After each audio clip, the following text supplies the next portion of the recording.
नमस्कार दोस्तों, स्वागत है आपको हमारा चैनल स्टोरी वाले भैया में। ये स्टोरी एक परिवार की। तो दोस्तों, अगर आप भी अपने परिवार और माता पिता से सच्चा प्यार करते हैं तो इस स्टोरी को पूरा जरूर सुने और चैनल को सब्सक्राइब भी कर ले। एक गांव में एक सुखी परिवार रहता था। उस परिवार में 3 भाई और एक बहन थी। उनके माँ बाप उन चारों से बेहद प्यार करते थे, मगर बीच वाले बेटे से थोड़ा परेशान थे। बड़ा बेटा पढ़ लिखकर डॉक्टर बन गया था और छोटा बेटा भी पढ़ लिखकर इंजीनियर बन गया था। मगर बीच वाला बेटा बिल्कुल गंवार और आवारा किस्म का था।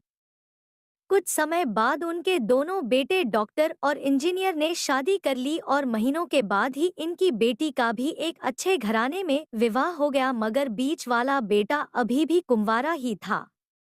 वह अनपढ़ था और कहीं पर मजदूरी का छोटा सा काम करता था। उसको शादी के लिए कोई भी लड़की नहीं मिल रही। उसके माँ बाप उससे बहुत परेशान हो चुके थे। अब जब भी उसकी बहन अपने मायके आती तो वह अपनी डॉक्टर और इंजीनियर दोनों भाइयों से मिलती थी, मगर बीच वाले भाई से बहुत कम मिलती थी, क्योंकि वह उसे ज्यादा पैसे नहीं दे पाता था। लेकिन फिर भी वह अपनी बहन से बहुत अधिक प्यार करता था। कुछ समय बाद उनके पिताजी की बीच वाले बेटे की बिना शादी किए बिना ही मृत्यु हो गई। उनकी मां ने सोचा कहीं अब किसी के मुंह से बंटवारे की बात निकले, इसलिए अपने ही गांव में एक सीधी सादी लड़की से मंझले बेटे की शादी करवा दी। शादी होते ही न जाने क्या हुआ, अनपढ़ बेटा मन लगाकर काम करने लगा और पहले से कहीं ज्यादा मेहनत भी करने लगा। अब कोई भी पुराना दोस्त उसको मटरगश्ती के लिए बुलाने आता तो वह मना कर देता। एक दिन उसके डॉक्टर और इंजीनियर भाई ने सोचा कि यह तो गंवार और अनपढ़ है, हम इससे कहीं ज्यादा पैसे कमा लेते हैं, इसलिए अब हमें बंटवारा कर लेना चाहिए। माँ के लाख मना करने के बाद भी दोनों बेटों ने बंटवारे की तारीख तय कर दी और उन्होंने अपनी बहन को भी बुला लिया।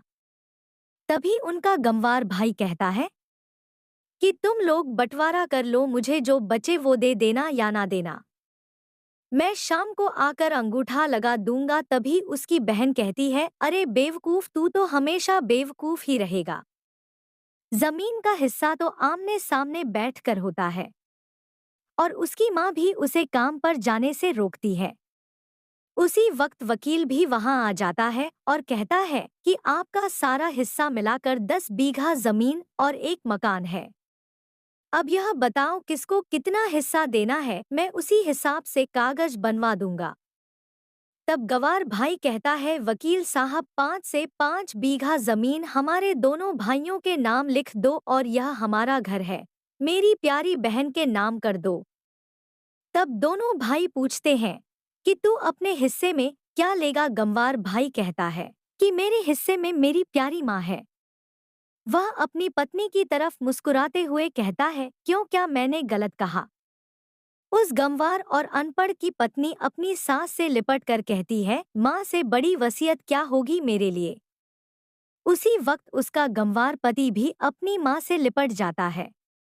गंवार बेटे और बहू के प्यार ने जमीन जायदाद के बंटवारे को एक सन्नाटे में बदल दिया।